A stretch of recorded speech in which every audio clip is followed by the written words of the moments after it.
really do need those first few months of just spending and allowing data to grow. And if you can't maintain that, then it's never going to work.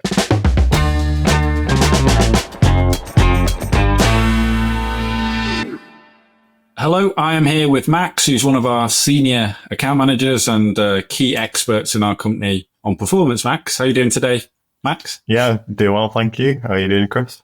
I'm good, thank you. So today, I wanted to invite Max on because I really wanted to hone in on Performance Max as a campaign type itself. And also that I feel like there's some misconceptions around it. It's evolved a lot over the last few years. So really, we just want to get into the weeds a bit on what it is, what it's useful for, some of our experience of using it, and some other scenarios. So to kick us off, can you just give us a high level overview of what Performance Max is and why it's important in the modern management of a Google Ads account? Yeah, so Performance Max, it came in about a year and a half, 2 years ago, replacing what was shopping. It's basically a conglomeration of different sorts of campaigns. It's covering different channels. We've got display, we've got video, we've got search, we've got shopping, all within this one campaign. And it's basically covering that new base and trying to hit customers on all stages of their purchase journey. So whether they're just being introduced to the brand via display or video ads, or they're actually searching for it and finding shopping or search ads for that particular product, it's basically finding them where they are and showing them the ads when it's going to be most impactful. And that's really what it is at the top level. So I think correct me if I'm wrong, but when it first came out, it was just on shopping, wasn't it, really? It was kind of... Yeah, that was the main focus. Google was really pushing for a new, way more automated version of their shopping campaigns, but it's slowly branched out into these other channels as well. So it's not just for shopping anymore. We can use it kind of for search and discovery and things. Yes, yeah, exactly. But the thing is with Google is when we've got these tools that they give us that cover so many bases and inherently have a lot of automation in, we are always kind of skeptical, aren't we? Because the more we give over to their automations, we have seen incidents over the decades of doing this that things don't always perform as Google thinks. So it's one thing having a tool, but it's another thing how to use it. So in your opinion, what is Performance Max best used for, and how's that evolving? Well, at this point, there's sort of two scenarios. We've got, on one side, we've got the e-commerce stores that are basically forced into using it. In all intents and purposes, they need to use it because they need to show on the shopping feeds. They need to show in those results. On the other side of things, we've got lead gen accounts that are not reliant on these shopping feeds. And when Performance Max comes in for them, is really a growth opportunity more than anything. We've found that very often Performance Max, while it can take a long time to sort of get its learnings underway and the algorithms get all lined up, it could be 2, 3, 4 months into a Performance Max campaign running until we start seeing it turn profitable. Right. And it is really a long-term growth option that we'd look for if a client was really looking for ways to expand, if they're capping out budgets on search, and where else can they go. Performance Max is a good option in terms of, testing the waters and see what can work. So we always try to maximize out the kind of foundational, in a lead generation campaign, the foundational search campaigns, don't we? And then this is the expansion side of things. So, when we talk to people about Performance Max, what do you see are the biggest concerns, or what do you usually hear? And I'll give some anecdotes as well from what I hear from people. Yeah, I mean, one of the main things is complete lack of transparency. Performance Max is notoriously way more opaque than the previous shopping campaigns. You can't see proper search term reports. You can't see which channels are doing so and so well without external scripts made by the community. It's really just a lot of, I don't know where my money's going. I don't know what I'm spending on. And I don't know if I'm essentially wasting my money or it's going to turn into something positive. I imagine you see sort of the same thing on sales tools. Yeah. So when we speak to potential, we did over 300 audits last year. And one of the common things in the e-commerce side of things was, well, there was a few common things. One is, it's all automated, so we just leave it. Others are people just are very suspicious as they are of, for example, using broad match now versus a few years ago. But the reality is things evolve. And if you're not keeping up with these trends, you're not going to be able to take advantage of them for the business. But it is that lack of control. I think a lot of digital marketing managers, especially if they have ever run a Google Ads account, they like being able to dive down and look at individual elements. Whether that's right across the holistic thing's another thing, but that's what isn't there. However, since it launched nearly a couple of years ago now, we have got back some extra controls in Performance Max, haven't we? I mean, there's been various audience and brand changes even in the last few months. What kind of, can you, putting you on the spot, but what kind of things are you able to do in Performance Max now that you might not have been able to do a year ago? Is there anything you're using on a regular basis? There's a few different things. We've got audience signals that we can provide. Performance Max, we didn't start with those. That's instead of being a normal audience targeting where you say, I want to target a specific audience and only them. It is a case of we're providing Google with a selection of audiences that we think are going to work best for these sets of products or whatever we're trying to sell.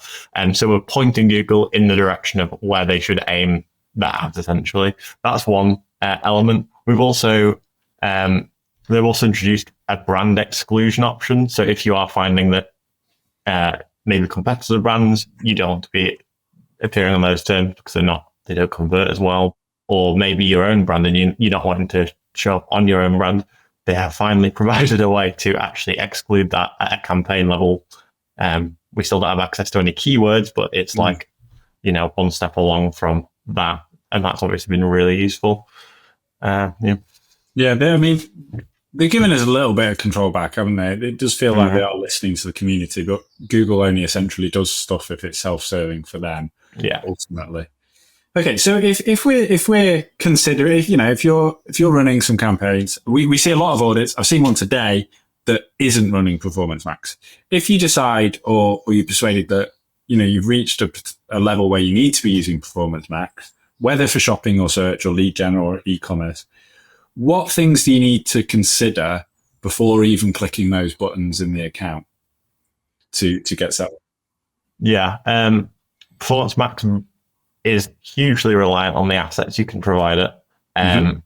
There's a variety of different things you're needing to provide for all these channels. So for search, obviously, you're needing to provide all the headlines and descriptions. Ideally, the more the better, so it can trial and test and split test between all the different variants it's got. You want a good set of quality images that are, it highlights your brand, highlights what you're offering, and they need to be really good quality because they're showing across all the different channels for Google, discovery, display, and all their search partners. And then finally, video. Video has become way more important because now if you don't provide your own video, Google will automatically generate a video out of your other assets, and this is never very good quality at all. So it's really important before you sort of look to, okay, I want to expand, let's try Performance Max to push growth. Okay, get your assets in line before you do that. Otherwise, you're in for a sort of uphill journey, and it's you're setting yourself up for failure really if you don't get ahead of that. How often do you need to refresh the assets? Honestly, it really does depend on the client.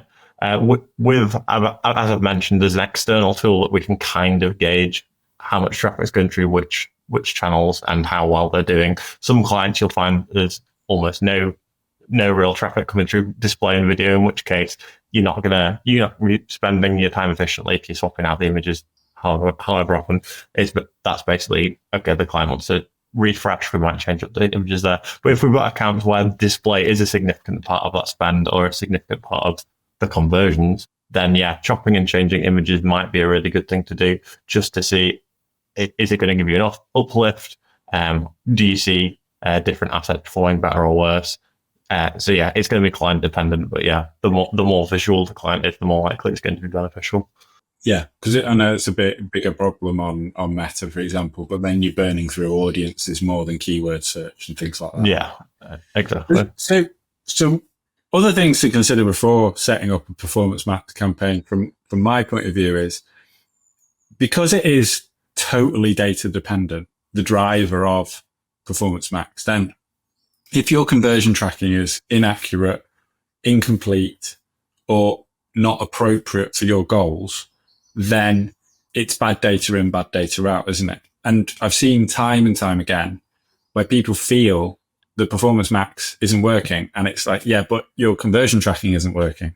So that is definitely a thing. So I'd encourage anyone, before they do anything, make sure they have all the tracking in place, because that will feed the bidding algorithms. That will feed Google's soul of what they want to give you in terms of conversions and stuff. And then once you know that you can track everything, you need to make sure you know what the goals are for the campaign. So, or for your business in general. So understanding for e-commerce, what margins you need, ROAS you need to deliver, things like that, or cost per lead on those. And then from that, you also need the overall strategy, of which Performance Max is one of the things. So coming on to strategy then, can we dive a bit more into, you alluded to it before, but Performance Max as a growth tool. So what options are there to, if you've got a client, the best clients I think are the ones who want to grow and have, say, a 10, 20% budget for testing. And not all testing will work, but having that budget allows you to try things and grow. If you've got that scenario, you've got a reasonable budget for testing, what kind of extra things can you do on Performance Max, or is that more going into the discovery side of things? When you have that situation where you have a client with this extra amount of budget that they're happy to experiment with, often that previously we might be like, okay, we'll put some money towards display or video or discovery individually. Now, a lot of clients, in my experience, tend to see that they don't really see any return on investment for those channels on their own. You'll run them for months and see it's just spending. You're obviously getting impressions and brand awareness, but you can never tie that back to, okay, it's resulted in this amount of increase in conversions. With Performance Max, it's doing all that and more. It's hitting all those channels at the same time, but it's using the data from all those channels and essentially channeling it into creating a funnel for those customers. And we've found that even though there's a ramp up time for these campaigns, it could, like I said, it could take 3, 4, 5 months for you to start seeing results. But once it starts seeing results, it tends to stay that way because they're so data oriented. Even with a standard shopping Performance Max campaign, we're giving them at least 30 plus days to actually, we're setting expectations with the clients. Don't expect them to immediately be profitable. They are massively data driven, and they need data before they can actually, turn profit more often than not. Yeah. So in that case, it's going to be set up 20% budget aside, fine. But you've got to be okay with, the long game, waiting, allowing that data to build up and then seeing it flourish, Yeah. So, I mean, we've got countless examples of that, which is why we always say I'm having it, that you have to go through that pain period of not that it's not working, but it's not yielding you the results that you require. Yeah. That is the thing that I always remind people. Ultimately, this is pay per click. You have to pay for every click, and it takes time to pay for enough clicks to gather a data set that becomes statistically significant. And that's in the same way that how the algorithms work. They need enough throughput, and they have access to way more, as we said, they have access to way more data than us.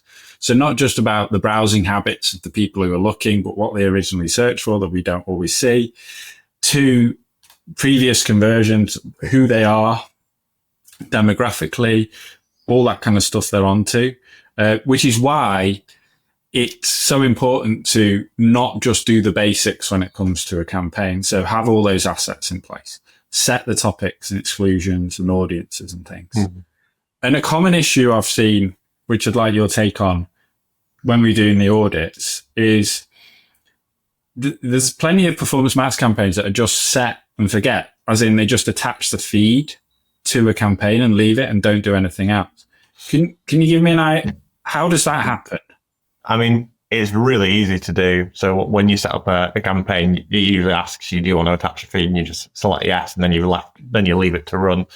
That is never ideal. Often people think that with Performance Max, there's not really a lot to manage. You're just letting it run and hoping it works.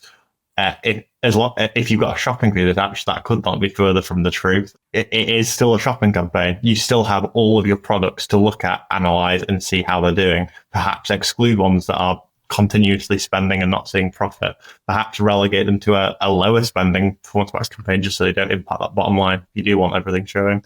We'll often find that when we audit these accounts, they are just left to run, and when we go into look, we'll find products that have spent hundreds and hundreds of pounds and never seen a conversion. And those are the sort of nitty-gritty actions that you need to be looking at and taking and analysing and finding where you're losing money to reverse that and allow the products that can actually convert profitably to have that money available to them instead of these poorer performing products.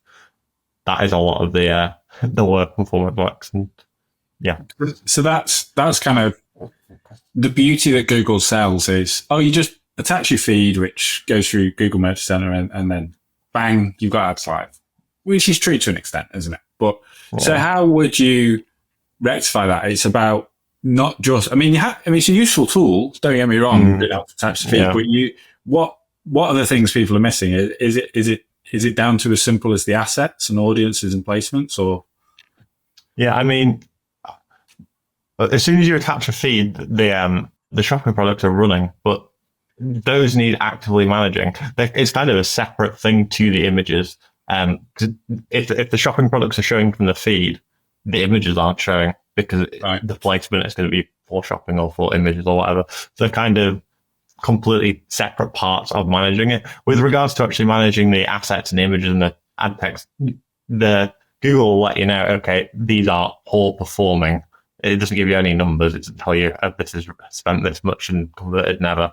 You don't get any of that sort of detail. So honestly, the vast majority of work for Performance Max is the shopping feed. If you're not managing the shopping feed, there's not a lot else to do that is data driven. You don't have the information to make other actions to say, okay, getting rid of this image is going to result in an uplift, because you've no idea if that image has or hasn't resulted in conversions. They do not provide you that data. So just attaching that feed, if you're lucky, it might work. It might start picking up conversions on the low-hanging fruit of your products and then just rocket off from there. But if it doesn't and it's just spending, the way to rectify that is to look at the products it's showing and cut out the lowest common denominator of, okay, these are spending lots of money and doing nothing. Stop them showing and allow your other products to show. There's another potential thing here. When you attach a feed, you have maybe hundreds, maybe thousands of products. Performance Max is not very good at optimizing for the low volume products at the bottom of the feed. So it'll find all these products that immediately start working, and it'll keep showing those products. And you only have a set budget, so it's pouring all that budget into those top products. And then there'll be a pile of products at the bottom that never see the light of day. Often you can find splitting off into a separate Performance Max campaign just for these products that are never seeing any sort of volume. It can be a good way to even further increase your growth and see if you've got other products that have potential that aren't being given the opportunity.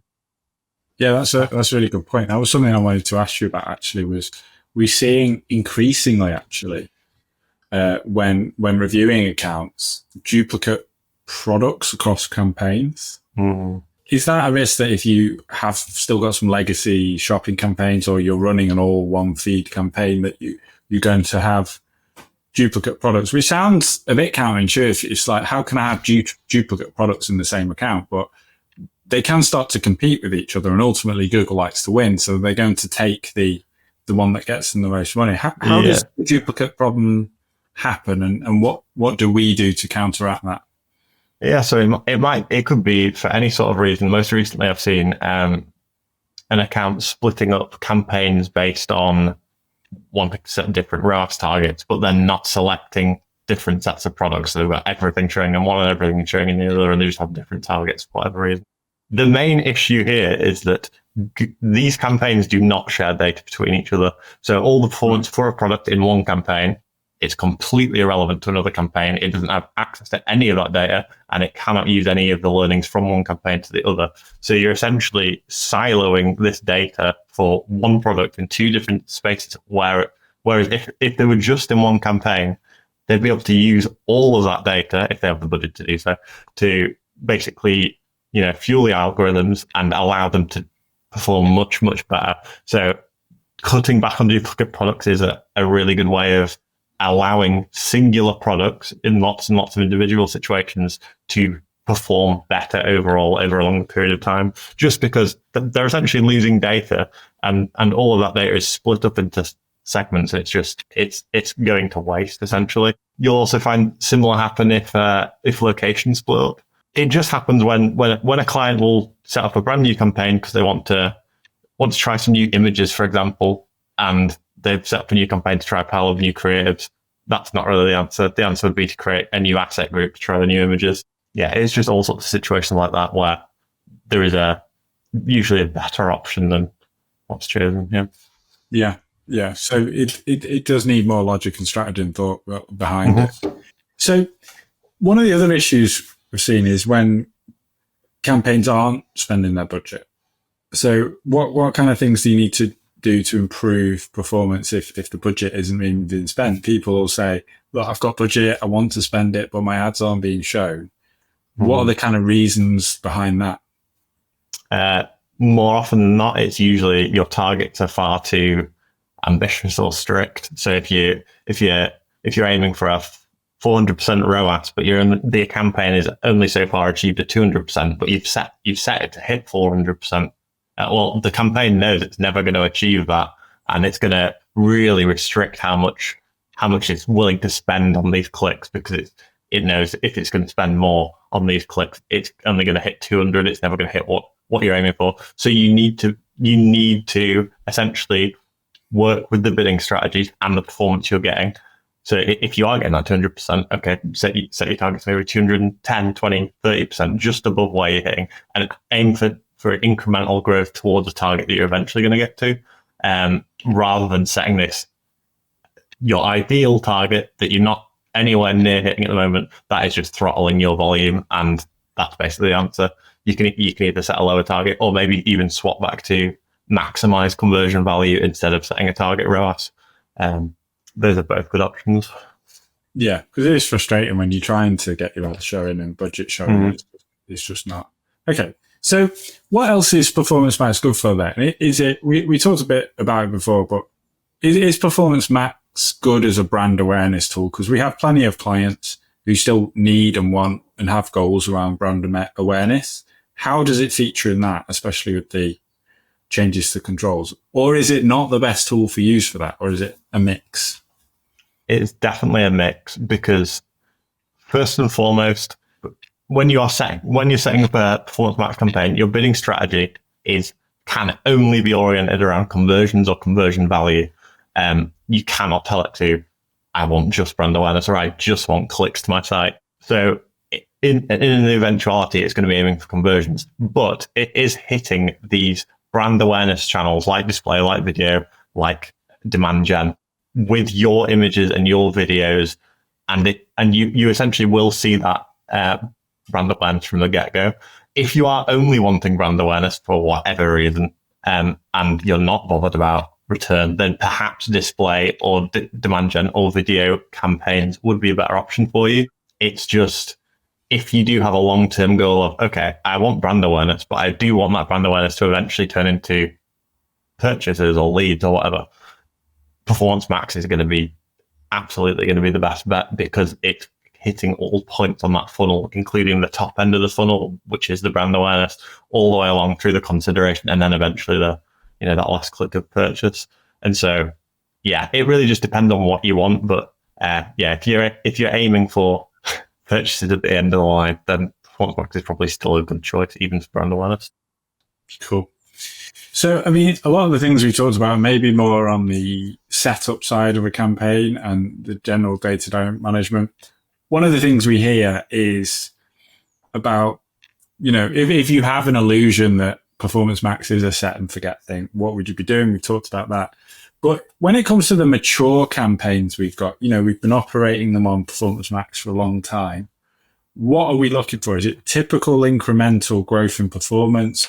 Or is it just constant pruning? Or is it branching out? Or is it going to other tools outside of Performance Max? But when we've got an account that's been through that learning period, it's started to be bedded in, clients happy with results, what are we doing to maintain that and expand out? Yeah, all of those things and more. So again, it's like the pruning of, analyzing the actual individual products or product types and seeing what is and isn't working. Okay, can we cut any of these products or again, relegate them to spend less? That's one side of it. And that will massively improve ROAS numbers or CPL numbers. On the other side of it, we can actively be looking and seeing which audiences are performing and then adding them to audience signals within Performance Max. That's always a good option. Again, that's splitting out of those low volume products that are never seeing the light of day and allowing them to be shown to see if they can work, to see if they can grow, is really often a good option, especially with accounts that have thousands and thousands of products. There will always be a number of products at the bottom of that list that are just never being shown, and it is just a really good idea to make sure they are at least given a chance. You might have to pause them later if they don't work, but at least try and continually look for those sets. Another option, we often have clients that do have strict profit margins, but different across all their products. So some products might be high profit margins, some might be low. You could split up your Performance Max campaigns into these profit margin groups, and then obviously you've got high profit margin products. You're more happy to spend more on them because if just one sale goes off, you're gonna make a pile of revenue back on that immediately. Whereas these low ones you might want to spend less on. You can also adjust your targets based on which way that is. Yeah, there's all sorts of options. And then alongside that, you've still got all your creatives that you could be updating, or videos, or anything the client can provide in terms of new offers or sales or anything like that. You can add new asset groups to set those up. Yeah, there's a bunch of stuff you can be doing with Performance Max. It's a myth, isn't it, that Performance Max is just automated. There's always stuff we can be doing. Yeah, there's always things to be looking at. Well, I think we've done a great overview of Performance Max and quite a lot of detail on the ins and outs. Is there anything else worth covering that might typically missed, or a good hack to overcome problems, or anything you feel you want to any closing thoughts about Performance Max you want to impart with the audience? I think that if clients are if people are potentially thinking about using Performance Max, but they're worried it's not going to work, or they're worried that they actually can't sustain those first 3 months of they're still not making money, it could be the case that Performance Max actually isn't for you. You really do need those first few months of just spending and allowing data to grow. And if you can't maintain that, then it's never going to work. If you keep pausing it because you're not seeing the results, and then you turn it on again, that's going to be affecting the algorithms. You absolutely just have to weather that learning period and allow it to run. Again, I'd say like 3 months, ideally. If that doesn't sound feasible for you, then maybe Performance Max isn't the option for you. You can actually still run shopping only campaigns. It's not really advertised too much by Google, but that's always an option if Performance Max seems a bit out of reach. Yeah, other than that, I think we've covered most bases, really. Yeah. Well, thank you very much for your time, Max. That was really informative, and we'll see you on another episode of the PPC Geeks podcast soon. Yeah, cheers, Chris.